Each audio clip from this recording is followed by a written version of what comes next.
Bonjour et bienvenue dans cette nouvelle vidéo de la brasserie La Rustine, la bière de Canté-Crevé, la brasserie de Chalon-sur-Saône. Ça fait un petit moment que j'ai pas fait de vidéo, mais celle-là elle me démange depuis longtemps. Au vu du nombre de questions qui circulent avec le retour du printemps et de l'été, on va aborder la question des licences pour vendre de l'alcool, pour servir de l'alcool, pour boire de l'alcool. Ça, on n'a pas besoin de licence. On va essayer de catégoriser les différentes licences et les différents cas dans lesquels on en a besoin, d'accord ? On va commencer par ce qu'on appelle la vente à emporter, c'est-à-dire que le monsieur ou la madame vient, prend sa bouteille et s'en va. Il la boira chez lui, sur un banc public beaucoup plus loin, etc. Vous lui servez ni dans un verre ni fraîche et vous lui en vendez la bouteille capsulée ou le contenant fermé, non entamé. Ça s'appelle une licence de vente à emporter. Elle est libre, gratuite, sans numerus clausus, je reviendrai plus tard sur ce que c'est, et automatiquement attribuée à un commerçant. C'est-à-dire que vous la demandez à votre mairie, qui peut éventuellement la demander à votre com d'agglo ou à votre préfecture en fonction du lieu où vous habitez. Ce n'est pas toujours géré de la même façon. Et en théorie, vous l'avez quasiment obligatoirement. Je vous répète, elle vous permet de vendre sur le code postal d'attribution, c'est-à-dire qu'en théorie, il nous en faudrait une par marché, ce que personne ne fait. Mais c'est bien d'en avoir une pour son point de vente à la brasserie. Ça reste quand même à peu près correct d'avoir une licence de vente à emporter, du coup que ça permet de mettre au courant les autorités et le maire qui pourra passer boire un coup avec ses adjoints, le cas échéant, c'est plutôt cool. Ça, c'est la licence de vente à emporter. Elle ne permet pas, j'insiste lourdement, elle ne permet pas de vendre au verre dans la brasserie ou sur un marché. Ça, c'est pas possible avec cette licence-là. D'accord ? Pour vendre au verre à consommer sur place, il faut, comme son nom l'indique, une licence de consommation sur place. C'est les anciennes licences 3 ou 4. Maintenant, on parle de petite ou de grande licence. Une petite ou une grande licence, ce qui va faire la différence, c'est la catégorisation des alcools. On va mettre les alcools dans deux grandes catégories, même s'il y a des petites subtilités. Vin, bière d'un côté, dans la petite, et vin, bière, spiritueux, alcool fort, apéritif, etc. Tout le reste dans la grande licence. Donc, licence 3, vous vendez de la bière et du vin. Licence 4, anciennement 4, vous vendez tout le reste, y compris la bière et le vin. Ces licences-là, la grande licence de vente à emporter, l'ancienne licence 4, elle n'est plus attribuée. Vous ne pouvez plus en demander. Pour en avoir une, il vous faut la racheter. C'est le seul moyen. Le nombre en France et sur le territoire étant fini, on ne peut pas en avoir à foison. D'autant que si elle n'est pas exploitée pendant 5 ans, elle périclite et elle n'est pas renouvelée. C'est-à-dire que des licences 4, il y en aura de moins en moins. Donc on se dirige vers des débits de boissons où il y aura potentiellement de moins en moins d'apéritifs. Je pense qu'il y a une histoire de salubrité publique là derrière, ça ne m'étonnerait pas. L'autre licence, la licence 3, elle peut être demandée à la création. Attention, ça devient un petit peu plus velu. Si il y a moins d'une licence exploitée par tranche de 490 habitants sur la commune, c'est-à-dire que de 0 à 490 habitants, vous ne pouvez pas la demander. Au 491e habitant, vous pouvez la demander. Et de ça, tous les 490 habitants suivants.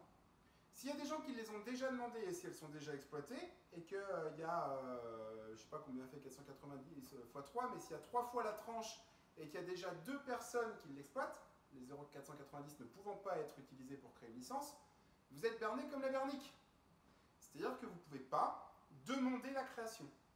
Donc il faut faire une mutation ou un transfert, c'est-à-dire qu'il faut faire venir grosso modo la licence d'un autre endroit avec de la région, la plupart du temps. C'est-à-dire que vous la prenez dans un patelin où elle n'est pas exploitée et vous la ramenez chez vous.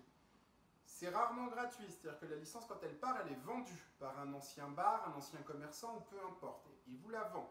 Il faut l'accord des maires des 2 communes concernées, la licence du point de départ, le maire du point de départ et le maire du point d'arrivée. Si un des 2 maires n'est pas d'accord, la licence restera où elle est. C'est un peu le bordel.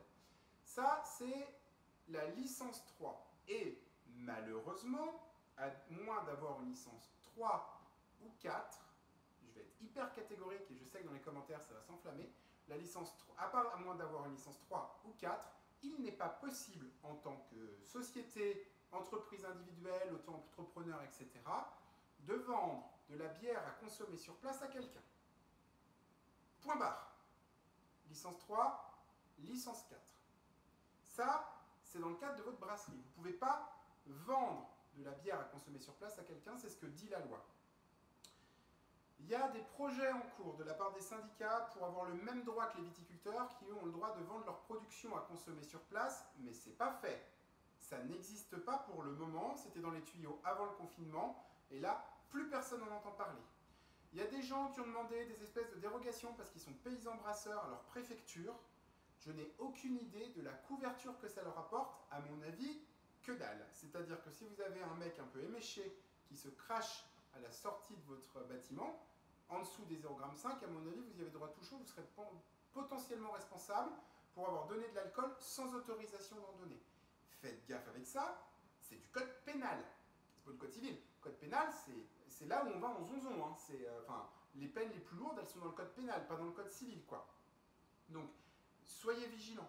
Tout est affaire de responsabilité et de prise de responsabilité. Vous souhaitez vendre de l'alcool à consommer sur place sans licence, démerdez-vous, c'est pas mon problème. Mais clairement, sur place, dans votre brasserie, le seul moyen, c'est la licence 3 ou la licence 4.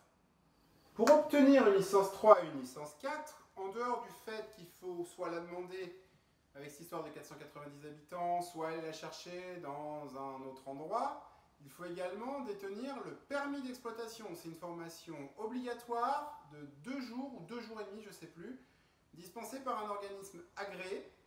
Et vous ne pourrez pas y couper, il n'y a pas moyen de le faire sauter. Il faut une personne titulaire du permis d'exploitation par établissement. Si c'est un salarié, le jour où il s'en va, vous perdez votre permis d'exploitation. C'est important de le retenir, donc ça vaut le coup que ce soit un des gérants qui aille en formation. Il peut être remboursé dans le cadre du fonds de formation des artisans, je ne sais plus exactement le nom, je retrouverai le lien en commentaire. Ça fait partie de la formation continue des artisans et vous pouvez vous le faire rembourser, ça vaut presque 700 € je crois, une connerie comme ça. C'est important de se le rappeler parce que quand vous faites faire votre mutation ou votre transfert de licence, on va vous demander votre numéro de permis d'exploitation. Si vous ne l'avez pas, vous faites capoter tout le transfert. Alors, je sais que certaines personnes ont, en demandant à la préfecture, eu des informations comme quoi il était possible, en tant que producteur, de vendre dans notre brasserie, notre production, patali patalan. Si un jour, quelqu'un est en capacité de me fournir un écrit signé, officiel, tamponné d'un pimpin de la préfecture ou du préfet de tel ou tel département, en me disant « Monsieur le préfet du département Trucmuche autorise un tel ou une telle à débiter dans son établissement sa production machin », je prends et je reviendrai sur mes dires. Mais pour l'instant, ça n'existe pas. Il y a eu des gens au téléphone qui ont dit « Oui, il semblerait, c'est possible que », et des grosses interprétations de la part de collègues. Mais en dehors de ça, on n'a aucun texte qui nous autorise à vendre, à consommer sur place notre production. Ça n'existe pas. C'est un des grands combats des 2 syndicats de brasseurs et que pour l'instant, comme je disais tout à l'heure, il ne se passe rien, quoi. Donc, si vous voulez me contrarier, aucun problème. En commentaire, je veux bien les liens Légifrance, sans souci. Maintenant, dans le cadre d'une foire ou d'un marché, c'est-à-dire que vous allez ailleurs que chez vous, que dans votre bar à la brasserie. Tout dépend de l'endroit où vous vous trouvez. Si vous vous trouvez sur la voie publique et que l'organisateur c'est une municipalité, c'est mort. Même si la mairie vous propose de vous délivrer une autorisation temporaire de débit de boisson. Les autorisations temporaires de débit de boisson, si vous regardez l'intitulé exact du CERFA, c'est les autorisations temporaires d'un débit de boisson pour une association. C'est clairement pas pour une société, c'est marqué dans le titre, pour une association. Vous n'êtes pas associatif, moi non plus. Le débit de boisson temporaire, on l'oublie. Je sais qu'il reviendra dans les commentaires encore une fois, mais on l'oublie.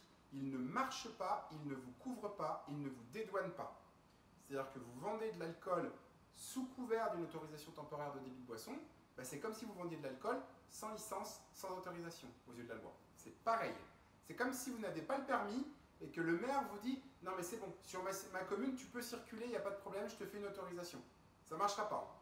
C'est exactement le même problème. C'est le même code d'ailleurs, c'est le code pénal. Ça, c'est si vous êtes sur la voie publique avec une organisation municipale. Voie publique, organisation municipale. Si vous êtes sur la voie publique avec une organisation associative, l'association peut porter la demande de débit de boisson auprès de la mairie. C'est-à-dire que le président ou le vice-président de l'association a fait la demande de débit provisoire de débit de boisson, d'autorisation provisoire de débit de boisson auprès de la mairie, l'a obtenu et vous gérez la buvette. Au nom de l'association. Alors vous pouvez encaisser le pognon, c'est pas la question. Par contre, s'il arrive quelque chose, ben vous n'êtes pas responsable. C'est l'assos. Et ça, il y a pas mal d'assos qui ne le savent pas. Quand ils organisent des débits de boissons provisoires, même s'ils délèguent la buvette, ils sont responsables de ce qui se passe sur leur lieu de festival ou de marché ou je sais pas quoi. C'est-à-dire que vous avez des mecs régulièrement dans ces marchés, je sais pas chez vous, mais ici c'est clair et net, qui sont ronds comme des queues de pelle, c'est pas votre problème. C'est celui de l'association. C'est à l'assos de mettre en place les affichages légaux, de mettre en place la surveillance de débit de boissons pour les mineurs, de mettre en place la gestion des mecs et des nanas bourrés à la fin, etc. Alors, quoi qu'il arrive, si vous servez de l'alcool à un mineur, je pense que régulièrement, il y a moyen que ça vous retombe dessus. Mais globalement, l'association est responsable. Pour les foires, marchés et événements organisés sur la voie publique. Quand vous allez chez un privé, par privé, j'entends pas le voisin, j'entends une société, chez un confrère, un collègue, un entrepreneur quel qu'il soit, que ce soit, j'en sais rien, un traiteur, un fleuriste, la chèvrerie ou la ferme du coin, et qu'il souhaite qu'il y ait une buvette, rappelez-vous, le point 1, ça ne marche pas. Si une société, elle ne peut pas demander d'autorisation provisoire de débit de boisson, elle n'a pas d'autorisation. Si vous débitez de la bière sans cette autorisation, ça ne marche pas. Si la personne qui organise a une association de soutien, les amis du fleuriste ou les copains de la chèvrerie ou je sais pas quoi, et que c'est une association, on se retrouve dans le cas de l'association qui va demander le débit de boisson à la mairie, qui va l'obtenir, et c'est l'association qui porte le débit de boisson. D'accord? C'est tout. Point. Il n'y a pas à tergiverser, à des gobelets couverts, des machins, des trucs. Non, ça n'existe pas, ça.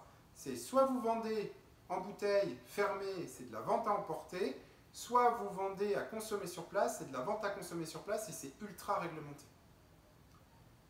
À titre d'information, avoir une licence 3 ou 4, les anciennes licences 3 ou 4, ça vaut licence de vente à emporter. C'est-à-dire que quand vous avez une licence 3, une licence de bar, vous avez le droit de vendre les bouteilles à emporter, fraîches ou pas, peu importe, elle est supérieure à la première. Mais, je le redis, tout est affaire de responsabilité et c'est vous qui voyez, clairement, vraiment. C'est à vous de voir ce que vous avez envie de faire et l'attitude que vous avez envie de prendre avec la loi. Maintenant, si vous êtes une société ou une entreprise qui justifie un débit de boisson itinérant, un camion pizza, un food truck, un traiteur par exemple, vous pouvez obtenir, sous certaines conditions, une licence 3 ou 4 mobile. C'est-à-dire c'est une licence qui se déplace avec vous, qui est liée à vous. Mais traditionnellement, la licence 3 ou 4, elle est liée à une adresse. C'est-à-dire que moi, je suis à Épervan, à route de Colombay, et ben ma licence 3, elle est à Épervan, route de Colombay. Quand je vais faire un marché, je ne peux pas la prendre avec moi, elle va me promener. Petite subtilité, parce que je sais aussi que ça vous m'attendez au tournant, il existe des licences restaurants. Les restaurants, ils peuvent obtenir une licence sans numerus clausus, c'est-à-dire que c'est là où c'est assez intéressant, c'est que quand on peut la demander, elle est créée automatiquement et il n'y a pas à l'acheter, il n'y a pas à tout ça. Ce que dit la loi, c'est que pour exploiter une licence restaurant, il faut que l'alcool soit servi dans le cadre d'un repas ou d'un apéritif après une commande. C'est pour ça qu'au resto, si vous vous rappelez bien un petit peu comment ça se passe, on vous demande toujours si vous buvez quelque chose à l'apéritif après que vous ayez commandé, pour ceux qui ont une licence de restauration. Le bol de bretzel, à part pour George Bush, ça ne justifie pas la licence restaurant. La planche de pizza coupée en 40 pour 28 personnes, ça ne marche pas. La planche apéro, ça ne marche pas. C'est un repas, entrée, plat, dessert. C'est-à-dire qu'il vous faut une cuisine, un cuistot et tout le bordel pour fonctionner comme un restaurant. Enfin, d'ailleurs, quand on dit restaurant, généralement, on n'a pas l'image d'un salon de jardin autour d'une brasserie et de roulés de jambon sur une planche apéritif, quoi. C'est pas ça. Donc cette licence-là, elle nous est accessible parce qu'on peut la demander, mais c'est très compliqué de la justifier et de l'exploiter parce que c'est pas notre métier et que c'est pas notre branche. Sauf évidemment si vous avez un resto dans votre brasserie. Mais enfin, vous comprenez mon propos, quoi. En dehors de ces cas-là et de ces explications-là, il n'y a pas de biais légal, il n'y a pas d'astuce, il n'y a pas de solution pour exploiter une licence. Pensez bien que si ça existait, ça se saurait. Et il y a un paquet de restaurants qui, au lieu de payer des licences 15, 20 ou 25 ou 30 000 euros, à Paris notamment, exploiteraient le petit filon tortueux qui permettrait de... Je pense aussi que c'est un des freins au fait de donner aux bars l'autorisation de vendre leur production parce que tout le monde va se transformer en brewpub et que tout le monde va avoir un broumonc ou quelque chose dans sa cuisine. Ah si, je la brasse, monsieur l'agent, je vous jure, regardez, elle est là. Mais par contre, bon, bah, j'en ai d'autres, mais par contre, j'ai le droit de la vendre parce que machin. Voilà. Donc, soit vous avez une licence 3 et une licence 4 pour vendre sur place, soit c'est une association qui porte la buvette, et point barre. Ciao!